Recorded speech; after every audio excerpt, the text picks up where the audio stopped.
Hello बच्चों, good morning. मैं हूं सर्वेश कुमार शर्मा। आप मुझे जानते हैं और मैं भी आपको जानता हूं। हमारी और आपकी पहले मुलाकात हो चुकी है।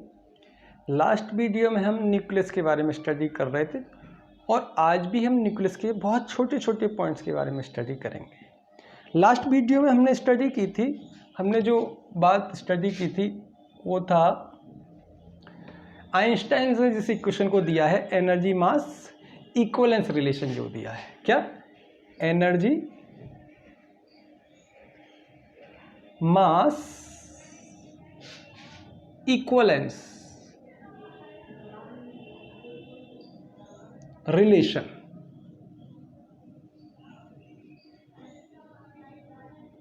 क्या था ये? ध्यान है, इक्वल mc स्क्वायर। एक बात मैं आपको बता दूं, ये फिजिक्स में सबसे ब्यूटीफुल रिलेशन माना गया है ना। थ्रू आउट द वर्ल्ड इसको सबसे ब्यूटीफुल रिलेशन माना गया है। ठीक है, मैं यहाँ पे बता रहा हूँ। बताइए जरा, ई क्या है यहाँ पे? आप जानते हैं एनर्जी। एनर्जी है सिंपल, लेकिन लिखने का तरीका क्या है? Energy equivalent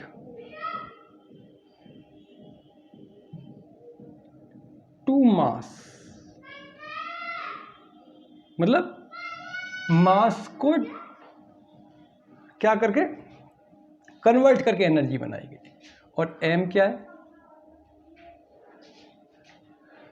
mass equivalent to energy. यानी एनर्जी को कंडेंसेट करके मास में कन्वर्ट किया गया है ना, ये रिलेशन। और c क्या है? Speed of light in vacuum, जो अबाउट होती है 2.9979 मल्टीप्लाई 10 विद पावर 8 मीटर पर सेकेंड। जनरली हम इसको क्या लेते? 3 मल्टीप्लाई 10 विद पावर 8 मीटर पर सेकेंड। ठीक है, ये रिलेशन हमें क्या सजेस्ट करता है? मास के बारे में क्या सजेस्ट करता है ना? इस रिलेशन से क्लियर होता है कि मास क्या है। मास इज अदर फॉर्म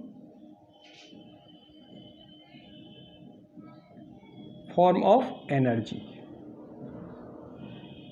क्या ये रिलेशन क्लियर कर रहा है कि मास और एनर्जी दो डिफरेंट एंटिटीज नहीं है ना। कुछ साइंटिस्ट तो ये कहते हैं दोनों एक ही चीजें हैं। तो किस फॉर्म में लिखते हैं? Mass is other form of energy. कई बार इसको बोलते हैं, इस तरीके से बोला जाता है, mass is condensated form of energy, form of energy. इस तरीके से भी बात की गई। ये रिलेशन इस चैप्टर में बहुत इंपॉर्टेंट है। ठीक है, जहां न्यूक्लियर फ्यूजन पढ़ेंगे, न्यूक्लियर फिशन पढ़ेंगे। आइए जरा इस पर कुछ एक दो न्यूमेरिकल्स करते हैं। ठीक है, मैं यहां पे क्वेश्चन लिखता हूं। Convert mass equivalent to unified atomic mass unit into energy. ठीक है, इसको जरा लिख लीजिए, आगे चलेंगे।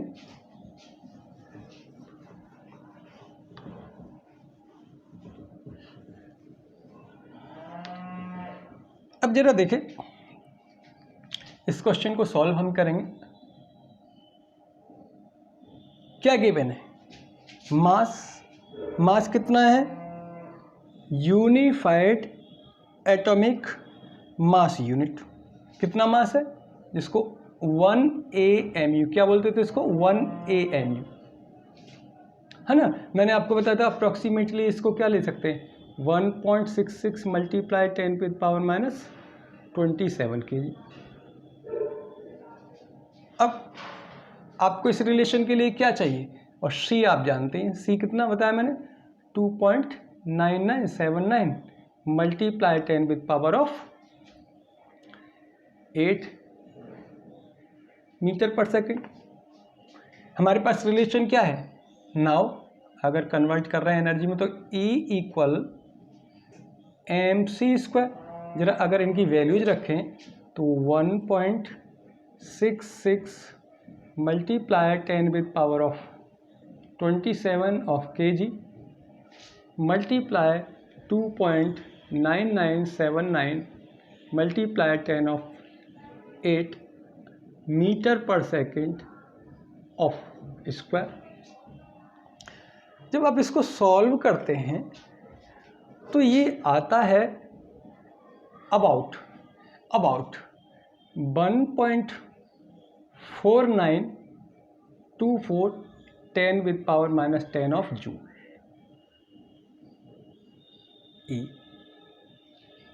मैंने आपको बताया था ना इस चैप्टर में प्रैक्टिकल यूनिट ऑफ एनर्जी क्या है, MeV है। क्या बताया था? MeV, 1 MeV mega electron volt. कितना होता है? मैंने आपको बताया था 1 मेगा इलेक्ट्रॉन वोल्ट कितना एनर्जी बताई थी, 1.6 मल्टीप्लाई 10⁻13 ऑफ जूल। अगर मैं इसको कन्वर्ट करूं तो E equal 1.4924 multiply 10⁻10 upon 1.6 multiply of 10⁻13। ये किसमें है? MeV में।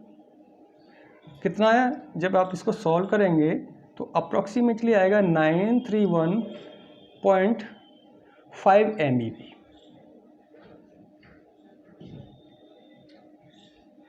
तो क्या हुआ, क्या आंसर आया कि 1 AME को एनर्जी में कन्वर्ट करते हैं तो कितना आता है, 931.5 MeV। ये आपको याद रखना है। क्या याद रखना है? Energy associated with 1 AMU। इस चैप्टर में बहुत इंपॉर्टेंट बात है। इस चैप्टर में क्या है, इस बात को बहुत अच्छे से आप याद रखेंगे। ये कई बार आपके प्रॉब्लम्स को सॉल्व करेगा, है ना। आप जानते हैं कि एटम्स के मास या न्यूक्लियस के मास AMU में दे रखे होते हैं, तो सिंपल हमें उसमें मल्टीप्लाई करना पड़ेगा। इसका समझना नहीं है? जैसे मैं आपको जरा एक और क्वेश्चन देख लें। जैसे convert mass equivalent to neutron in energy.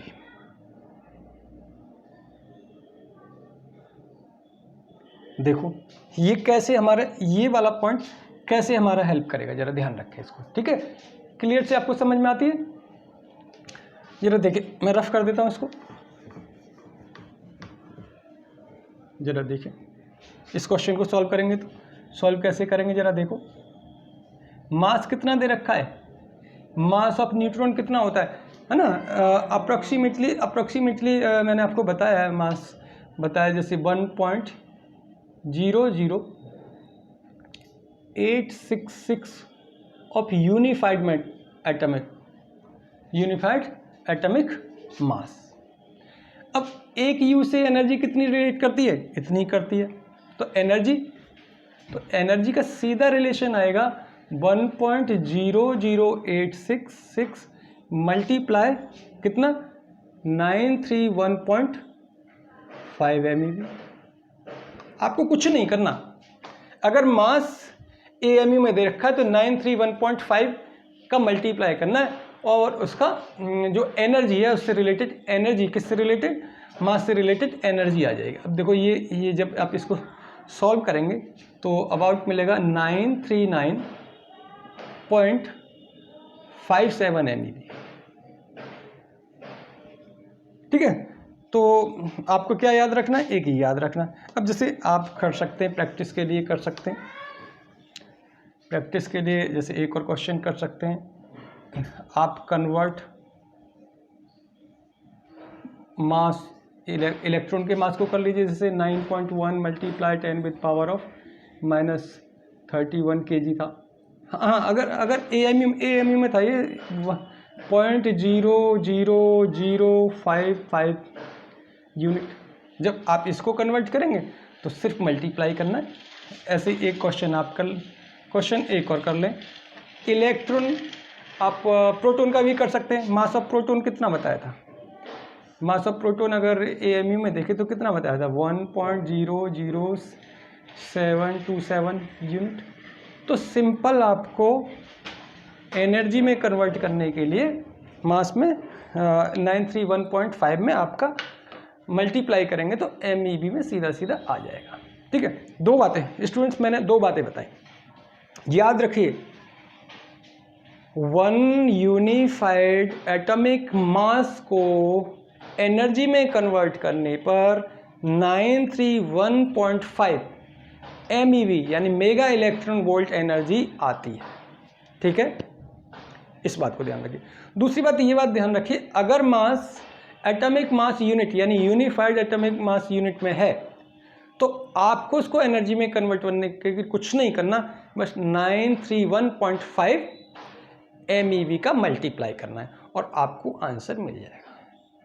ठीक है, okay, thank you very much.